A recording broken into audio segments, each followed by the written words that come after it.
Greetings. Thrilled to see you all today. Today we're going to be talking about preempts and 2 club openers. And before the lesson, somebody asked me, Ed, what is the preempt that you are most ashamed of? I'm never ashamed of any of my preempts, is the real answer. But I'll give you an example of one that I did on Wednesday, just to give you an idea of my philosophy on preempts. Okay, the auction is gone. We are vulnerable against vulnerable opponents. The auction went pass, pass, and I've got this. Now, before I tell you what I did, I'm going to give you my philosophy on preempts. Okay, why do we preempt? To get in the way of the opponents. Using a lot of space. Using a lot of space. I can get in the way, or I can get in the way of the opponents by taking up multiple levels of the auction. Okay, so we are vulnerable against vulnerable opponents, and I pick up this thing of beauty. Okay, first or second seat, would I even consider doing a preempt with this? Actually, I would. I just wouldn't do a preempt with this. Even I have my standards. But in third seat,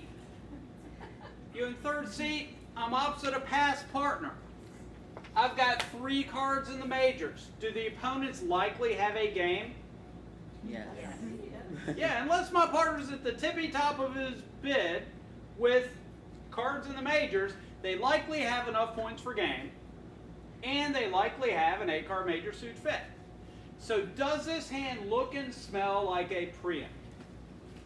It does. I want to get in their way. Can bad things happen when I preempt? Of course. Of course. What's the worst thing that can happen when I preempt? Your partner passes. Actually, my partner passing isn't a problem. I expect my partner to pass unless he has a fit. Seriously, what's the worst thing that can happen? You go down double for an area code. Okay, it's 1 followed by 3 digits. Okay, now for me to be doubled on a preempt, specific things have to happen. Okay, somebody has to hold a takeout double, which tends to be, if I open this hand in diamonds, tends to be short in diamonds and have length for all the unbid suits. Okay. Their partner has to think that whacking me is going to be better than playing in a contract of their own, which means they likely do not have a 4-card major. Okay, so there's a specific list of things that have to happen for you to get doubled on your god-awful preempts. Not that you would ever make god-awful preempts, but, okay. So, on this particular hand, did I open with a preempt? Yes. What did I open? Now, I can see you're thinking that I would open 2 diamonds. Now, my partner likes to play fancy conventions, and I'll play whatever my partner likes to play. So we play 2 diamonds, shows something extra special fancy. So I opened this hand 3 diamonds. Right? I'm going to write this down. Because this was actually amusing to me. I did this against somebody, against a student that I'm going to be playing with next Friday. 3 diamonds, and the person on my left bid 4 diamonds, which was code for pick a major. Pass, 4 hearts, pass, pass, pass. And the person who bid 4 diamonds laid down her hand, and she had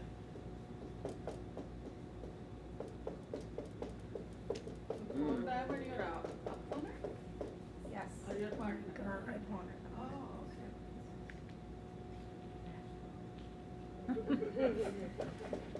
something like this.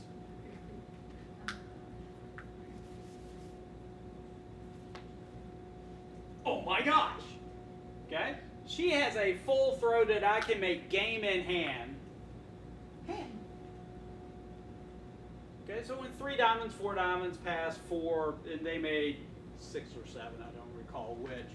Oh, they made 6, and I know they made 6 because my partner, after the 3 diamonds, 4 diamonds, she doubled for a diamond lead. She wanted me to lead a diamond. So I led a diamond, and my partner had the ace. Turns out DeClaire had the king.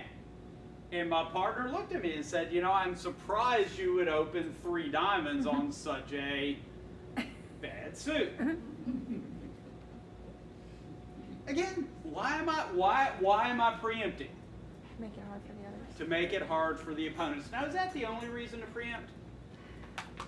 It's not. Okay. Any questions about this hand? Did I enjoy this, by the way? Yeah, I really did. And would I do this again? Every day of the week. Yes, ma'am. I thought you were supposed to open 7 as a preempt. Well, my partner and I have a agreement that 2 and she's correct. A 3-level preempt tends to have 7 cards in it. Okay. We're going to talk about 2 club openers in a bit. So if I've got a hand that looks and smells like a preempt with clubs, I can't open that hand 2 clubs as a preempt. So if I'm going to preempt that hand, I preempt 3 clubs, even though I only have 6 of them. Same thing with diamonds. My partner likes to play something extra special fancy with her 2 diamond opener. Actually, just about everyone I play with likes to do something extra special fancy with their 2 diamond opener. So if I'm going to preempt in diamonds, I have to do it at the 3 level. Yes, ma'am. In the paper, the bridge column, he's always talking about, if I'm vulnerable, I'll definitely do it. So I don't want to take us too far away. I am assuming if you were non-vul and they were vul, you'd do it every single day of the year. Non-vul, I mean, it's... What she's talking about is vulnerability will affect me in 2 areas. Okay? If we're having a 1-spade, 3-spade, 4-spade auction, I don't care what the vulnerability is. I open a spade, you bid 3 spades, invited me to game. I'm accepting if I have a hand worthy of acceptance. I don't even think about whether I'm vulnerable or not. Okay? Vulnerability will affect me in 2 areas. One is when I'm overcalling. Okay, the second is when I'm preempting. And we'll get to how to evaluate vulnerability with preempts at some point. Okay, that's on my list of things. Other questions before we actually dig in? All right. May I make a comment? Sure. There's a difference between a war story and a lesson, right? This was a war story. Yes. Right? So I have seen good players make terribly suspicious bids, but it's backed by their good play, right? And you know, it becomes less funny when he's in 5 diamonds, right? Because partner had, you know, ace third of diamonds, and he actually has to play it doubled. Right. Right? So I think one of the things that I'm going to request that you do during this session is start to think about what your style of preempting is going to be, right? And by the way, they're all over the map. I mean, you could have a list of pros, and they each have a very, very specific point of view on preempting. Right. Fair or not fair, I don't know. No, very fair. I'm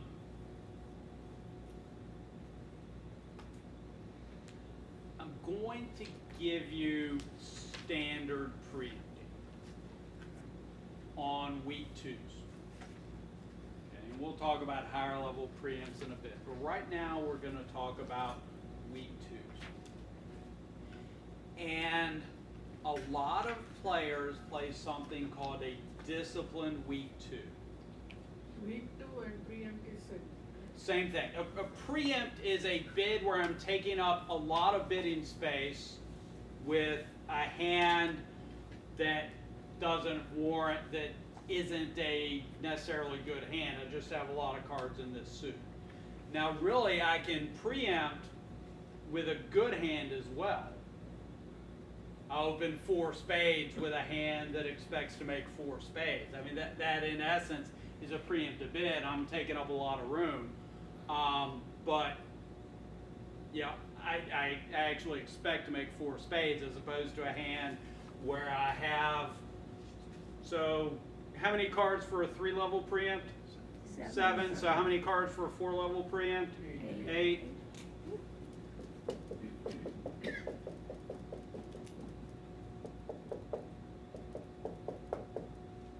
Okay, I'll open this hand 4 spades.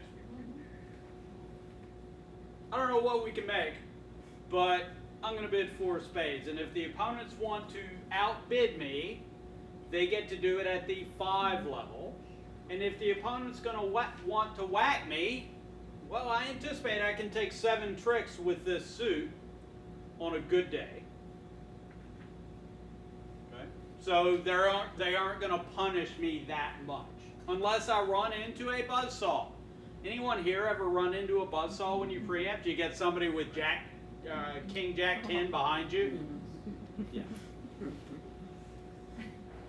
What is that word that you use? What's that? What did you say? I didn't get it. Where's that? Run into a buzzsaw. It's a Chops the wood. goes and just, you know, Saw. yeah. Another war story. Yeah, another war story. All right, a discipline week 2, first or second seat. If I open with a week 2 in first or second seat, I am going to have a good suit. I will not, if I play a discipline week 2, I will not have a bad suit. Okay, definition of a good suit is 2 of the top 3 or 3 of the top 5 honors. Okay, including the ace or the king. So ace jack 10, king jack 10, or any suit headed by an ace king, ace queen, or king queen. If I've got one of those, I have the requirements for a week 2. So if I don't have one of those, and we're playing discipline week 2s, then I'm not going to open with a preempt. So, and again, 2 schools of thought on this hand.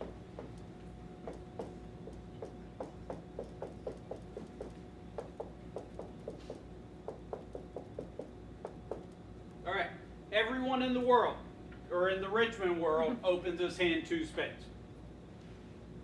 Okay, I've got 6 cards, I've got a good suit, I'm opening 2 spades.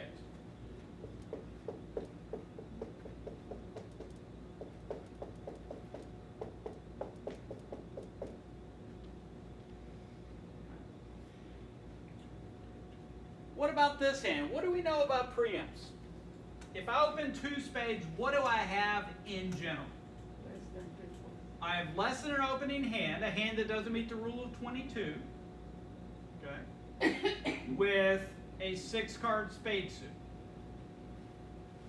Now, if you play discipline week 2s, you've got pictures looking back at you. Okay, if you play undisciplined week 2s, then you can open a hand like this. What is there an advantage of playing discipline week 2s? Yes. What is that advantage? What are some of those advantages? Your partner knows. Your partner knows. Okay, I used to play with a fellow named Steve Wheeler. Love playing with Steve. Steve was the Rock of Gibraltar. Okay, when Steve opened, he had what he promised. He never took liberties. Why he continued playing with me for years and years and years, I will never figure out. But we had a good partnership. Okay? Okay, Steve was a disciplined week 2 bidder. Okay, so if he opened with a week 2, he's got something that looks like this. He may or may not have the jack, but he's got a good suit in first or second seat. Okay. That is an advantage of playing Discipline Week 2. If I'm looking at the ace of spades, I'm saying, oh, well, I anticipate we're taking 6 tricks in this suit. If I've got the ace jack of spades, I'm pretty darn certain we're taking, or the ace queen, I'm pretty darn certain we're taking 6. Yes, ma'am? You said second seat also you can open preempt? Any seat you can open with a preempt. We'll talk about the requirements for each seat in a bit. Okay, but yeah, any seat, I always want to make things difficult for the opponents. Okay? And convey information to my partner at the same time. Yes, ma'am? Your point range, does that change as well, or, because I'm looking at the points here, so I'm just asking. Do you see something other than 6 points in either hand? No, I don't, but I didn't know 5 is, thank you, 6 points. Okay. Yeah, and most preempts are, people write down 5 to 10. Some write down 5 to 11. Now, if you have an 11-point hand, by definition, you meet the rule of 20. You may or may not meet the rule of 22. But if you have a 6-card suit and 11 high card points, you meet the rule of 20. So some people will open that hand at the 1 level. Okay. So I tend to play 5 to 10 points. Now, the advantage of opening this hand, a couple of advantages, and I only mentioned one. One advantage is, partner, I got a good suit. Take it to the bank, I got a good suit. The second advantage is, if I have all these high cards in my suit, who doesn't have all these high cards in their suit? The opponents. So if I have a good suit, it makes it less likely that I'm going to get whacked.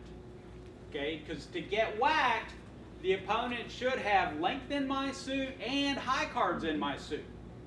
If someone's preempted against me and I've got 4 to the nothing, I anticipate I very likely am not taking any tricks in that trump suit because they're just going to pull my trump. Whereas if I've got ace jack 4th in their trump suit, yeah, I'm expecting to take a couple trump tricks. Okay, so the advantages of opening with the Discipline Week 2. My partner knows I've got a good suit, and I'm less likely to run into a buzzsaw. Okay? My hearing is not that good. Well, and my enunciation isn't that good, so we're on the same page. Now, what are the advantages of opening undisciplined Week 2s? Excitement. Excitement! Bridget, I'm going to deal with me. Okay, seriously, is preempting a good thing? Yes. Usually it is. Okay, unless I end up in 2 spades doubled on this hand, down like the Titanic, it usually works out well, or doesn't work out worse, to have me preempt. On occasion, if I preempt with a suit such as this, not that I would ever do this,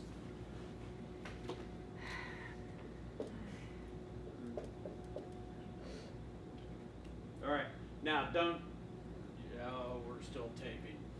Okay,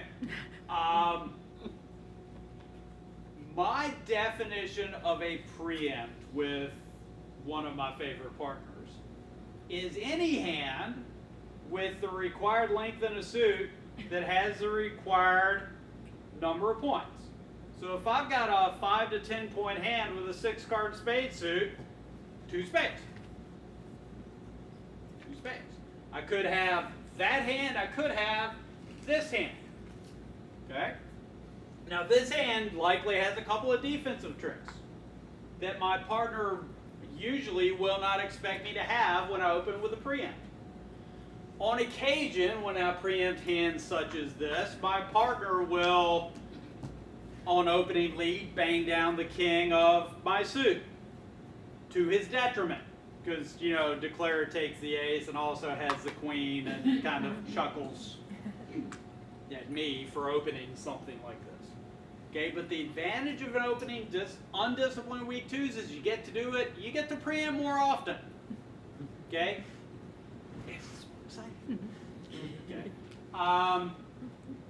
The disadvantage is partner doesn't know a whole lot about the defensive capabilities of your hand. Because again, when I open with the discipline week 2, if I've got a good suit, by definition, I only have one other card outside that suit. Okay, if I've got 5 cards in my suit, or excuse me, 5 points in my suit, then I may have an extra king, but I'm not going to have 2 kings. I'm not going to have more than 1 defensive trick outside of that suit. Does that make some sense? Okay. Now, some of you will be in the discipline week 2 camp, and that's a good place to be. Okay? When I open, my partner knows what I have. My partner can make decisions based on me having a good suit. Okay? That is a good place to be. Okay? Your partner knows that you've got a good suit. Okay? On the left is an interesting place to be. Okay? It's not a bad place to be, but you and your partner need to be on the same page. Okay? Now, the hand I originally had up there, something like this. I was talking with a fellow named Dwayne Jones. Got a story about Dwayne Jones. Back when I was learning to play bridge or playing competitively in 1994, we had a Pro-Am game here in Richmond. We run them every year. And Mimi Postelnik was organizing the game and said, Ed, I think you should play in the Pro-Am game. We'd love to have you, and I'd like for you to play with a fellow named Dwayne Jones. Okay. So, way back in the day, I took the game very seriously for somebody who didn't have any master points. I'm reading the bridge bulletin that comes in every month, and I see Dwayne Jones, okay, scored in the top 100 point earners in the country in 1994. Okay? So I'm playing with somebody who scored, I'm going to make up a number, 600 master points in 1 year. It takes significantly more than that to be on the Barry Crane 500 these days. Anyway, he's a darn good player. Love you, Dwayne, by the way, if you're ever going to watch this. Love to play with you at some point again. Okay, because I've played with him once, back in 1994. I put this great player firmly on my back and carried him kicking and screaming to like a, I don't know, a average finish. Okay? So, top 2 players in the room, playing with me, carrying them kicking and screaming to about an average finish. Actually, I think we batted 55% and came in 6th, but yeah, it's anyway. I showed this hand to Dwayne Jones. I said, and I had opened this hand 2 spades. And I told him, Dwayne, I don't know that everyone in the room's going to open this hand 2 spades. He said, I can't imagine not opening that hand 2 spades. I think everybody should open it. It meets the requirements for a 2-spade bid. Okay, so the Discipline Week 2 camp is a good camp. Okay, I got what I have, but being able to open hands such as this 2 spades, if you hold the belief that opening with a preempt tends to be a good thing, the less disciplined you are, the more you get to do. Does that make some sense? Of course. So, well, does this hand look and smell like a hand where I want to get in the opponent's way? Yeah, I've got 6 spades.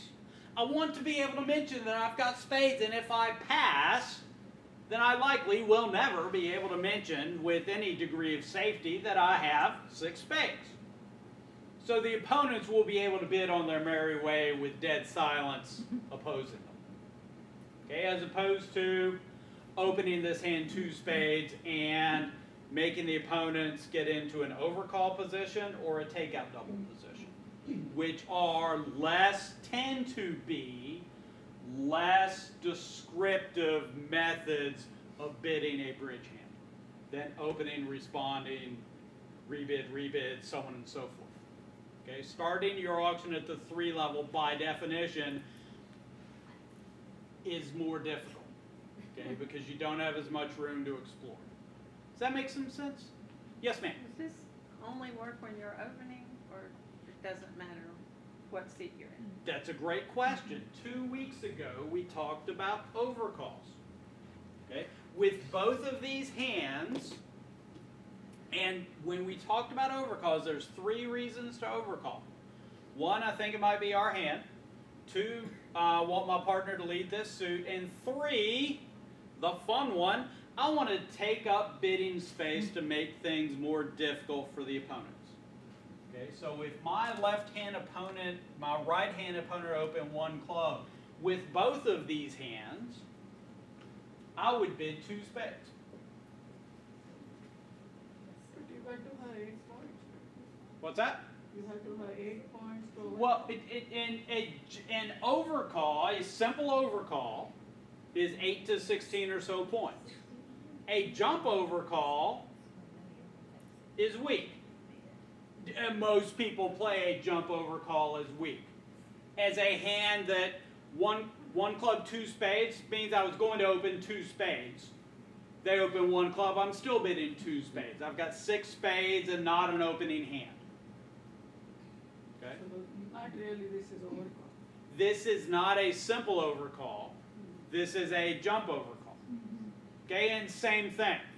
If I've got a 7-card suit, I may overcall 3 spades depending on the vulnerability, which we'll get to in a bit. Okay. So preempts do not just occur in the opener or by the overcall. I'll give you another example of a preempt. You know this one. Okay. Preempts work because we have a lot of cards in a suit. Now, with an opening preempt, who's bringing all the cards to the suit? Me. I'm preempting. I've got a 6-card suit. I anticipate we have more of these than the opponents. Okay. But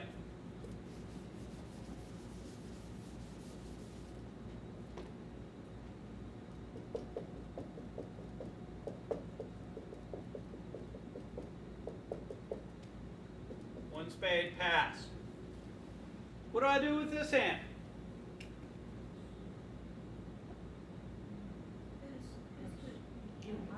My partner opened 1 spade. The next person passed. What do I bid with this hand? What would Ed bid with this hand? We'll just go with that. Ed would bid 4 spades. Do Ed's bids always work? Do they work most of the time? I'm going to look to my left because I play with it. Yay! And he's okay. And Govan is sitting like this. Yes. So you gave a grudging, yeah, Ed's bids work most of the time, which may or may not be true. Just throw that out there for anybody who's ever played against me. But with this hand, I'm bidding 4 spades. Why am I bidding 4 spades? I don't know. Because. Okay, I'm bidding 4 spades. Can we make 4 spades? Questionable. We We don't know. Okay, I'm going to spitball here. My partner has a singleton diamond and a couple aces. Yeah, we likely make 4 spades. Okay, my partner has the ace-king of diamonds. Yeah, we likely make 4 spades. Okay, my partner has a scattered collection of kings and queens. Can we make 4 spades? Probably not. But if we can't make 4 spades, is it very likely that the opponents can make something? Yes. Yeah. Okay, so what am I hoping to accomplish with my 4 spade bid? I'm going to get in their way. Boy, I hope this works. So you won't go slowly. I will. When I preempt, by definition, I am not going slowly. I am bidding as high as I can, as quick as I can. Yes, ma'am. Is this what is called law of total tricks? This is supported by the law of total tricks. Actually, bidding 4 spades probably came out before the law of total tricks. This has been a standard bid for a long, long time. But this is supported by the law of total tricks. The law of total tricks, in a very, very brief nutshell, says that if we're in a competitive auction, we are safe to bid to the level of trump that we hold. So if we hold 10 trump between us, we are safe to bid to a 10 trick contract. And the definition of safe doesn't mean we're going to make it. It means that if we don't make it, we will be at least as well off as if the opponents had been able to bid to their best level. So Good if you question. If you don't have singleton in heart, would you still go for it? And that's a good question for when it goes 1 spade past 4 spades, or 1 spade double 4 spades, or 1 spade 2 clubs 4 spades. I am promising shortness. I do not have a 5-3-3-2 hand. I have some void or some singleton and some rotten hand. Okay, good question. Yes, ma'am. Okay, question. Let's say, for instance, you do a preempt. What would I, as a partner, have to have in my hand to support or not support what you bid? We'll get there. Okay. Oh, yeah, and her question very generally was, my opponent preempts, or my partner preempts, what do I do? We'll get there. Good question. Something intelligent. Boy, I hope this works. Yeah, I'm gonna try to do something intelligent. Other questions? So if you have spade, if you have 6 spade, and suppose if your partner has 7 heart, can he go for a preempt? No. In general, when I preempt, if you're going to take a response, you are not trying to save me with a bad hand. When you change suits on me, you have a good suit and expect me to bid again. Okay? Again, we'll get to responses to partners' preempts in a bit. But yeah, do not preempt your partner.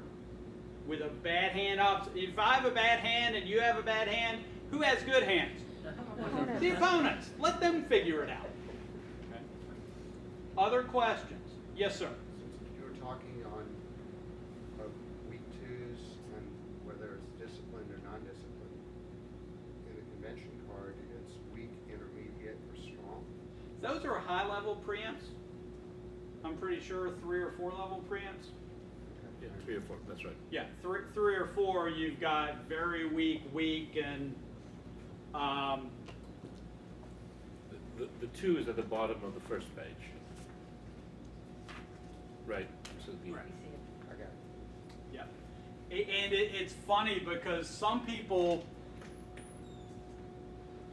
very weak, and the other word is, I'm going to look real quick, or sound light and very light.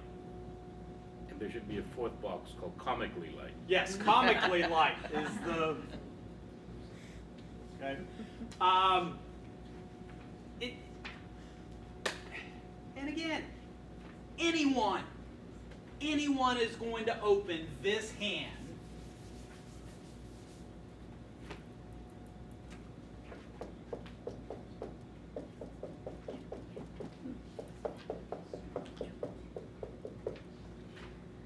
Anyone's going to open this hand 3 spades, unless you have a special situation, which we'll discuss in a bit.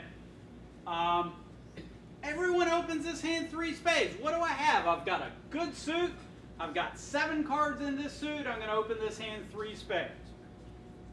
So is that one of the requirements? You should have be short in one of the suit. Well, by definition, if I've got a 7-card suit, I only have 6 cards in the other 3 suits. So the worst distribution I could have would be 7-2-2-2.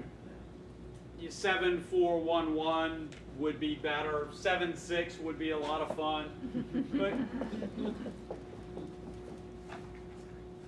and I'm going to throw up a token queen over here.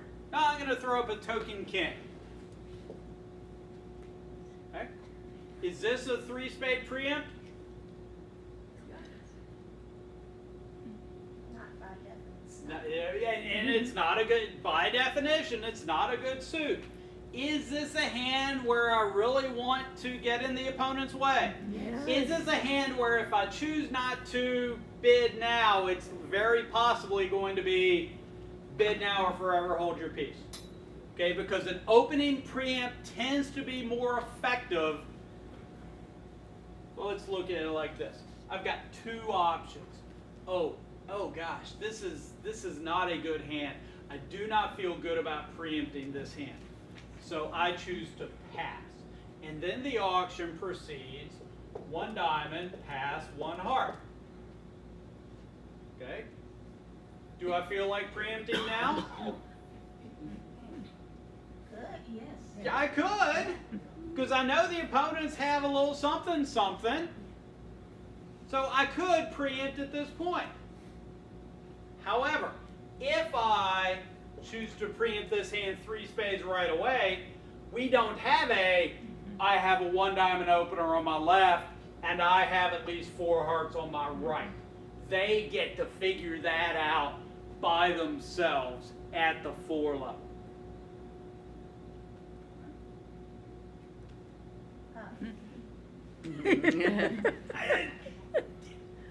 Has anybody here ever gone down for 1100? That's impressive. Okay. What is? While you're collecting your thoughts, one more thing. I think one of the things that you need to think about preempts as being as a destructive bid. Right? So when you have points, you're trying to have a constructive, smooth, gentle conversation, and you want to slip your opponents $1 to not say anything. Right? So that you can get to this wonderful, nuanced, high-level contract. When you preempt, it's a destructive bid, and it feels destructive, and it has all the kind of hormones rushing through your system as when you break a pane of glass, right? So what will happen here is partner, freely bids 3 spades with no apologies. And by the way, if partner shows up with 4 spades, he's bidding 5 spades. He's not bidding 4 spades, right? Just like we'll take an area code to avoid them finding 6 hearts, right? So so when Ed is talking about this, I mean, please, I see a lot of you like, oh, but I'm weak. That's when you do this. The thoughts that should be going through your head rather than King Jack. So King Jack is a terrible suit. Frankly, Queen Jack 10-9 is a very good suit because you can at most lose how many spades?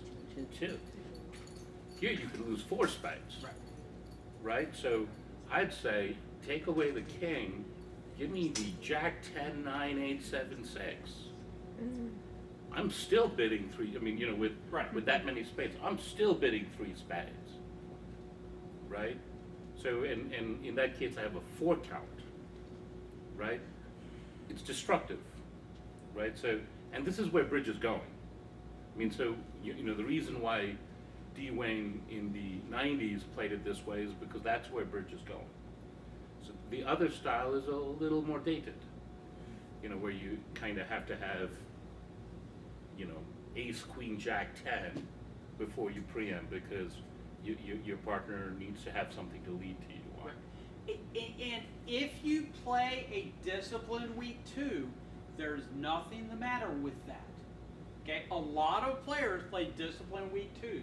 Again, big advantage. My partner knows I have a good suit. They don't tend to win anymore. They may do well at a club, but at any kind of serious bridge or competitive bridge, I'm not talking about rubber bridge, competitive duplicate kind of bridge, they don't tend to win a lot. So undisciplined is better. You're not going to hear me say that on tape. I play undisciplined because I like preempting. I think preempting tends to work in my favor. And if I play undisciplined week 2s, I get to do it more. Okay? If I'm playing with a partner that says, Ed, I play disciplined week 2s, okay, that's fine. I don't get to preempt as often as I do playing with other players, but when I preempt, I've got a good hand, or I got a good suit. It's a nice thing to know that when my partner preempts, he's got pictures looking back at him. Yes, ma'am. So if you play undisciplined twos,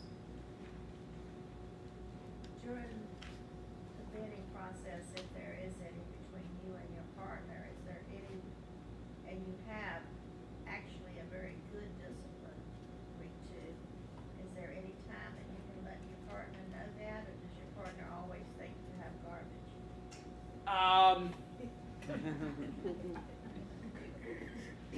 In general, her question was, if I play undisciplined week 2s and I actually have a hand that would qualify as a week 2 opener under a disciplined week 2, is there a way I can convey that to my partner? There are bidding conventions where partner can ask about the nature of your week 2 bid, but in general, no. When I open when I open 2 spades, I've got 6 spades, I've got 5 to 10 points. That's the definition of my hand. Do something intelligent based on that. One more thing, I mean, the moment you say there's disciplined and undisciplined, of course you're like, oh, I gotta be disciplined, because the other one's a bad word, right? Or the opposite. Yeah, exactly. So I think that there are other words that I've heard pros use to describe their preempting style. One pro, Robinson in DC, describes his preempting style as random. Okay? And what he means is he could have that king, queen, jack 5th and preempted too hard, 2 spades. He could have king, queen, jack 6th and preempted 2 spades. He could also have the 10, 9, 8, 7, 6, 5, 4 and opened it 2 spades. Right. And that's where Ed says there are little systems, not good ones, by the way. It's not great systems, but there are systems that can protect partner when partner has a 17 count or a 15 count, right? He describes this as random. Another pro, I don't remember the name of the individual who said this, uses the word tactical, right? I like that word. And that, what tactical means is you pick up a terrible hand and you're in 3rd seat and your opponent can't seem to count the number of points they have because they're stunned by the quality of their hand. Right? Well, now with the 0 count, bid 2 spades and let them figure it out. It's hard to bid 2 clubs over, over 2 spades. And so that's tactical, right?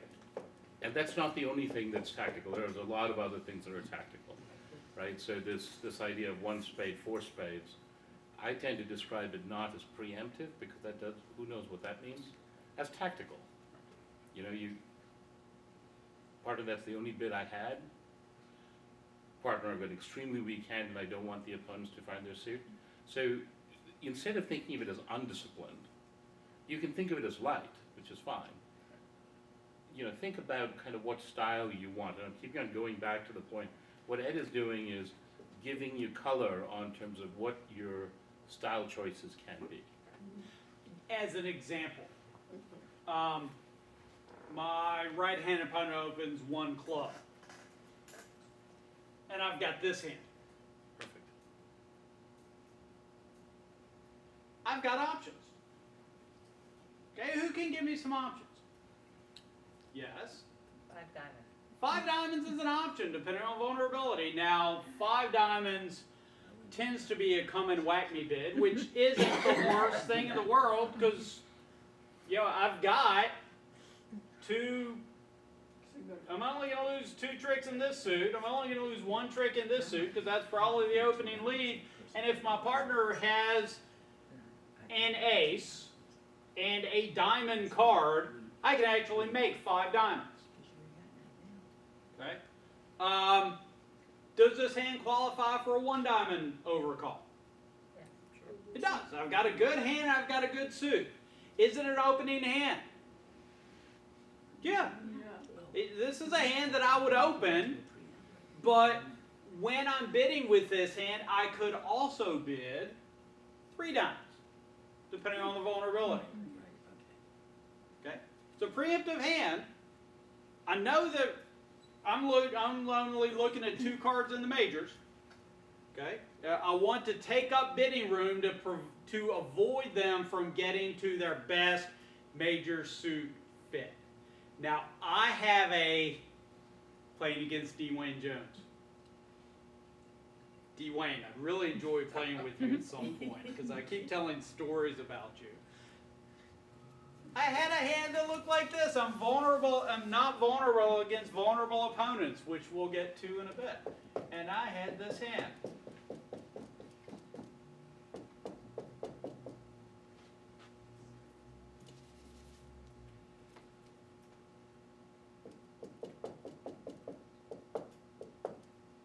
Something like this.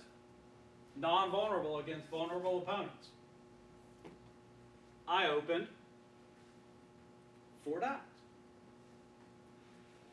Yes, I only have 7 diamonds, but I said, you know, I'm going to bid 4 diamonds. I'm not vulnerable against vulnerable opponents. I've got a good suit. What's the worst thing that can happen? Okay, and it went double, pass, thought here, and they came out with 4 spades. And they got to play on a 4-3 spade fit instead of a 5-4 heart fit. And bad things happened for them.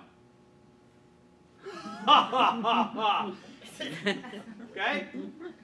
So if you open 3 diamonds, they may be able to get it sorted out. And they would have been able to get it sorted out. But starting at the 4 level took up a lot of room, and there's a certain lack of safety when you start bidding beyond 4, especially when you force your partner to bid. Yes? I'm sorry, but the hand before, if you say 3 diamonds and your partner hasn't bid yet, aren't you doing yourself out of a game? Absolutely. And it is possible that with that hand that had King, Queen, Jack, yes, you are taking a tactical risk. You are saying, you know, I'm guessing that this is their hand instead of our hand because I'm not looking at the majors. If I happen to catch my partner looking at the majors with a good hand, I will pay off to that. Okay, but I'm going to guess, and it's just a guess, that my bid will be more beneficial by taking up bidding room that they have as opposed to being able to competently find a good contract our way. Okay, good question. Other questions? Wait, can you guess why they didn't bid hearts first? In this auction? If I remember the hand, the righty was 4-4 and lefty was 5-3, something like that. Anyway, they both made reasonably good bids. They just guessed. They guessed wrong. If you put the opponents at a guess, guessing wrong occasionally happens. Yes, ma'am. If you have a very good hand, and this happened to me recently, a good no-trump balanced hand, say 19 points, Okay. and your partner opens with in this case it was 3 diamonds, I immediately went to 3 no-trump. Okay. Because I knew that she had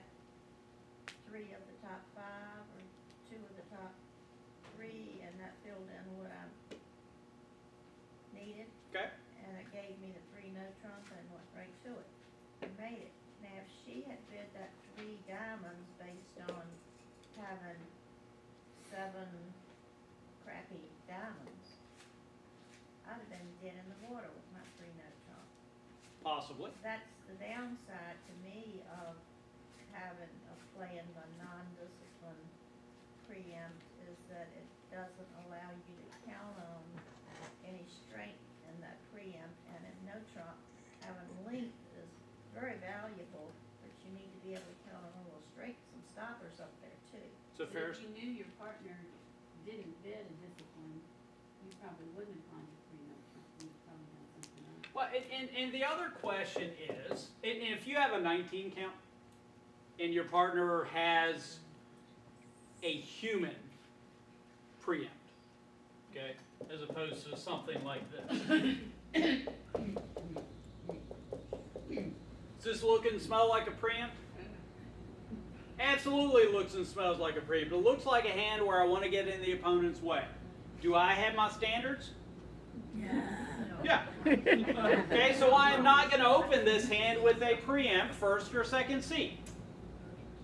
Okay, so if you have a balanced 19 count and your partner has a human preempt, which has 5 high card points, and their diamond suit looks like this, then they've got something that looks like this outside, and you likely still have a reasonable play for 3 no. So it's not as dire as you anticipate. Now that being said, But Ed, they're reacting to your first 3 diamond hand, which is why I was trying to say that's a war story. It's also because 2 diamonds is used for something else. But let me, Ed and I have had this conversation that I think a lot of partners should have, and a lot of partners have not had, which is how good is your 3 club preempt? right? Because all of you play 2 clubs as something else, as the strong hand. And our agreement is that, and or at least this is, I have promised, because Ed knows that my preempts are even more comical than his, and my play is worse than his, that bad things are more likely to happen to me than to him. But we have an agreement that when I bid 3 clubs, partner with pretty much any 15 count can make 3 no trump. Right? Now there are going to be some 15 counts that it doesn't work for. Right? But if partner picks up a 15 count and he's heard 3 clubs out of me, either I have an entry outside and I have a terrible club suit, or I have a long string of clubs that are all connected, so all he needs to do is lose 1 club, and then the rest of the clubs will run. And that's a discussion I think all of you should have. And then you won't have the problem that you did, because if you have the cheesy 6, even 7 diamonds, right, but headed by the 10, bid 2 diamonds. And you don't need to now jump to 3 no trump, right? There are other ways to kind of bid that hand. Or Responder needs stoppers in the preempted. he doesn't need any stoppers.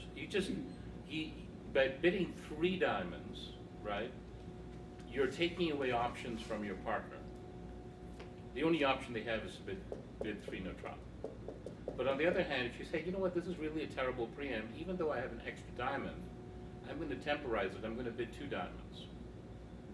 Well, now you can actually have a discussion, if you have a strong hand, over that, right? You're like, you may bid 2 no trump, which has a specific meaning, or even if you've not discussed it, 2 no trump kind of in general seems to mean, hey partner, I have an invitational hand. If you had that good preempt, put me in 3, or you know, kind of, if you have a bad preempt, rebid your lousy suit, so that we'll play there. And again, vulnerability takes some, okay, vulnerability matters to me 2 places. One is in preempts. So my vulnerable 3 diamond preempt in first or second C is going to be better than my non-vulnerable, or maybe better than my non-vulnerable preempt.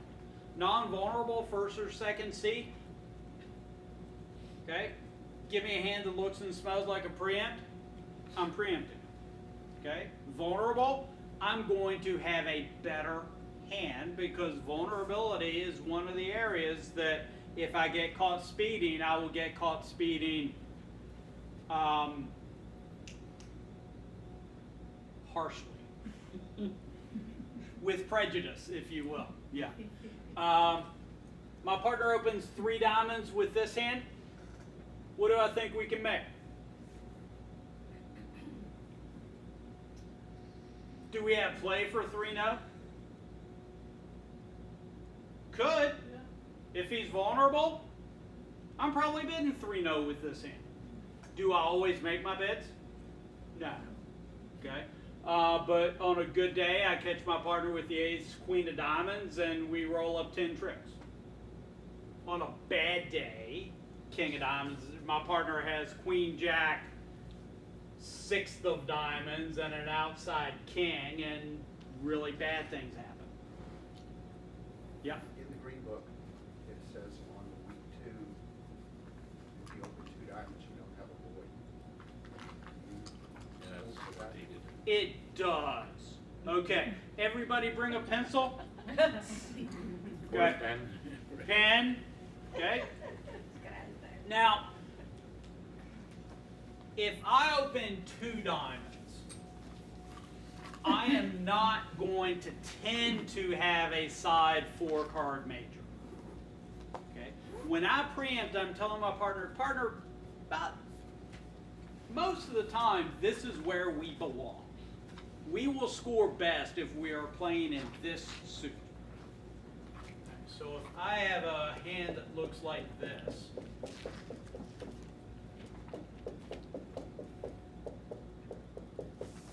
in first or second seat, I may not open 2 diamonds because we may have a spade fit, and spades plays better than diamonds.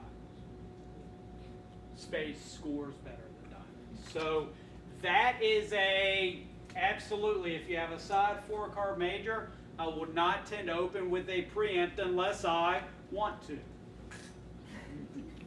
So you will pass? So, I've got this hand. Does this look and smell like a preempt? Yes. Looks and smells like a preempt. Now, if I'm in third seat, I'm preempting every day of the week. We aren't missing anything because my partner had a chance to open, he didn't. I'm going to take up my bidding room. Okay? First or second seat, personally, I'm still opening this hand with a preempt. Looks and smells like a preempt. Sometimes it works and sometimes we get to the wrong spot, but I'll pay off to that. Okay.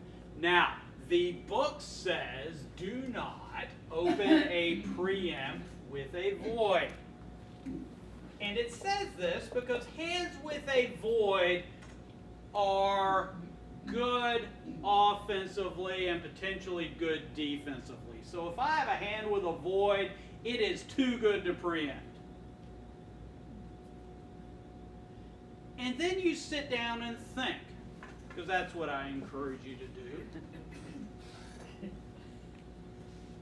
Too good to preempt? What exactly does that mean? Because, God, I paid money, I want to get in their way.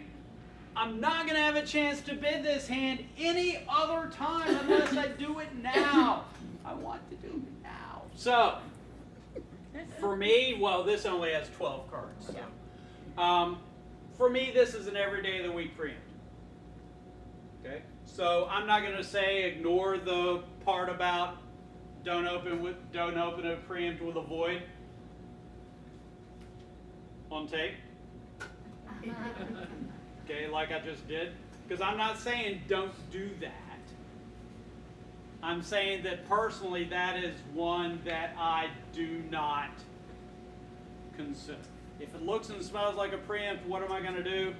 I'm going to preempt. All right. Questions, comments? Let's take 5. And when we come back, we'll talk about what to do after your partner preempts.